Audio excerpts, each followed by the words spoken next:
please tell me that this is not the only move we are going to make when it comes to starting pitching at this deadline.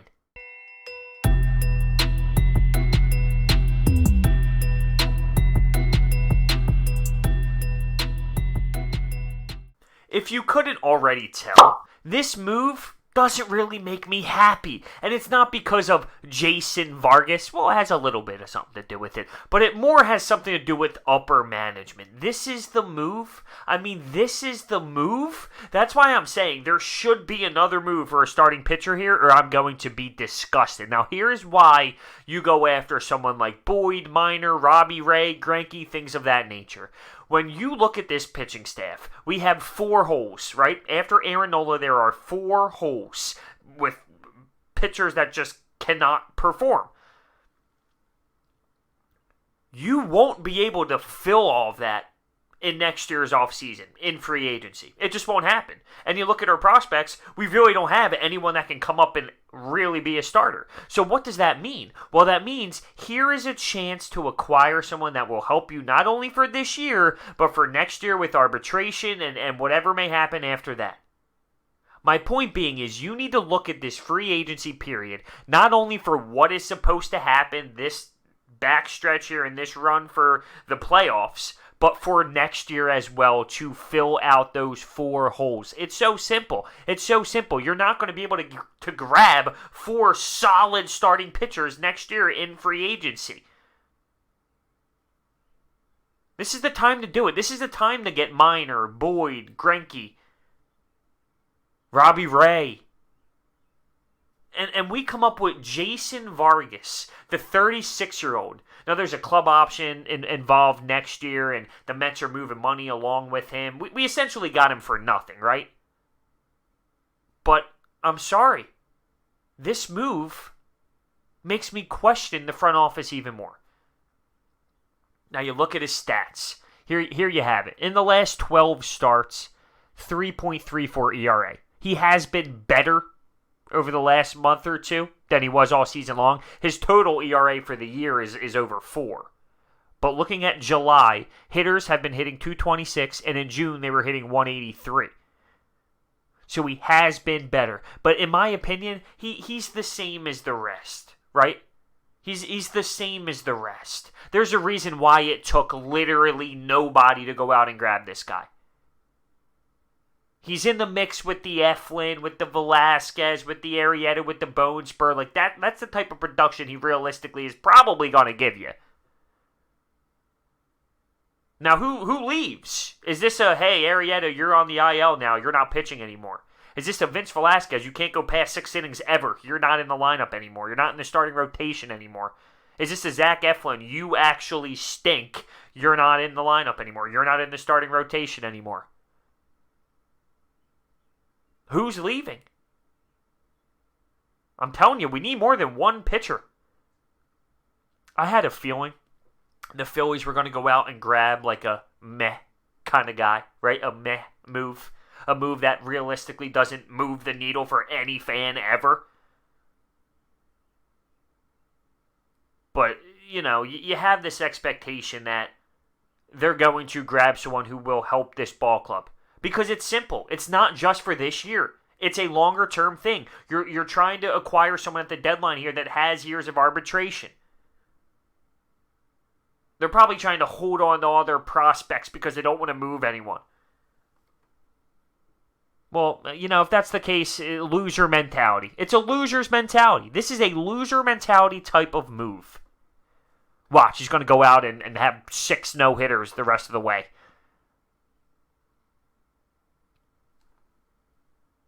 What bothers me is this isn't the move that's really going to help this ball club. You do understand that we just picked up a 36, 37-year-old who throws, maximum 80 miles per hour? Don't give me that Jamie Moyer crap. Don't do it. I'm not buying it. My initial reaction, which I tweeted it, and it's absolutely hilarious, I was laughing in awe, as if Really, Matt Klentak, that's what you are really giving us right now? That's what you're giving the fan base when we're looking for what moves we're going to make? You're bringing in Jason Vargas, the guy who almost attacked the reporter this year? And then about 20 minutes later, I let it settle in a little bit, right? Because that was my initial raw emotional answer. I let it settle in.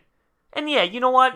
Maybe he is better than what we have. Maybe he is, better than the Eflin and the Vince Valesquez, but not by enough, right? I mean, at the end of the day, not by enough.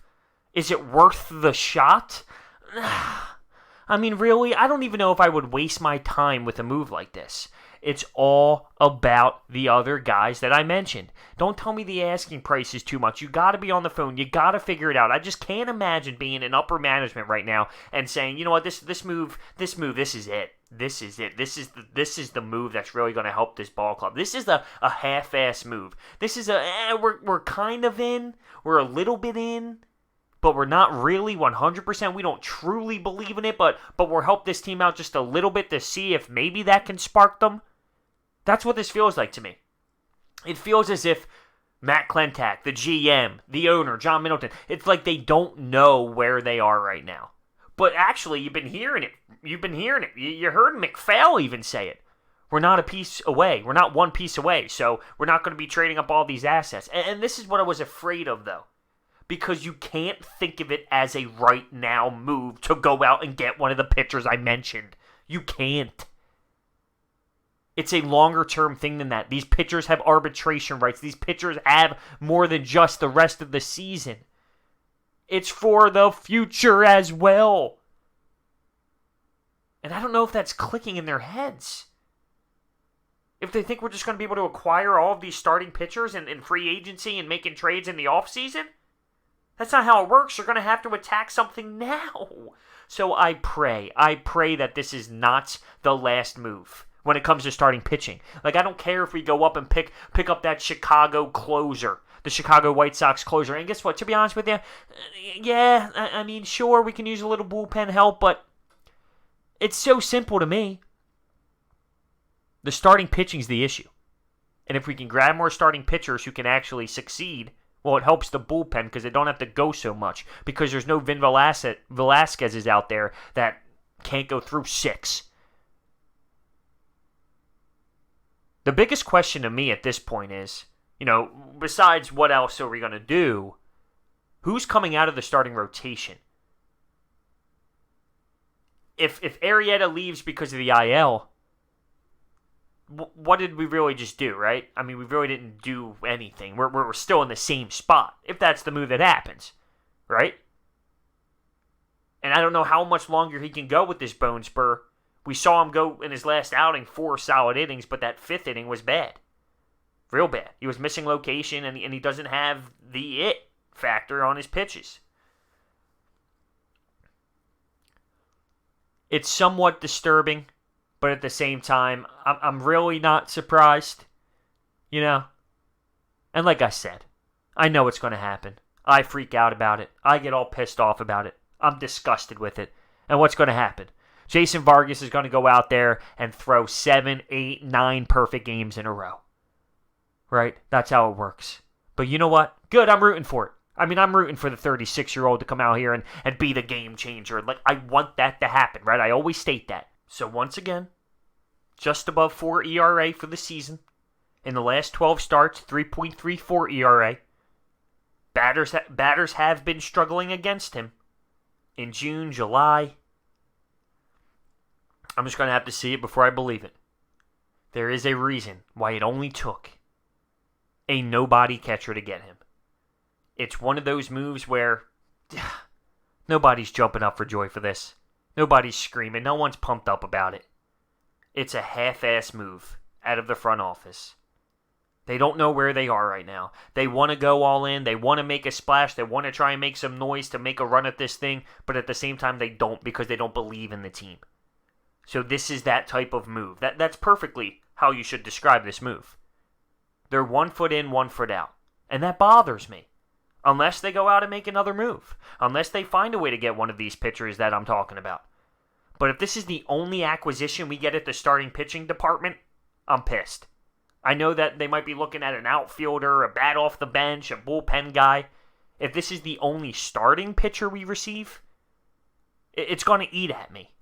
Because it's so obvious. It's so simple what the problem is with this baseball team. The starting pitching has been historically god-awful. So why not fix it? Why not find a way for not only this year, but for next year, grab someone who can help this team? It's irritating. It's irritating. It's frustrating. This team has given me such a brutal summer when it comes to Phillies baseball. I mean, come on. This was supposed to be a fun, entertaining baseball club. It's been the exact opposite. It's been more frustrating. It's been about 85% frustrating, 15% fun, if not 90-10. Am I wrong? I'm absolutely not wrong. I don't know why I'm even asking. I'm not wrong. So here's something else that's a little bit more disappointing. A Jason Vargas acquisition. Whoop-de-doo. Let me know your thoughts. Thanks for watching. See you next time.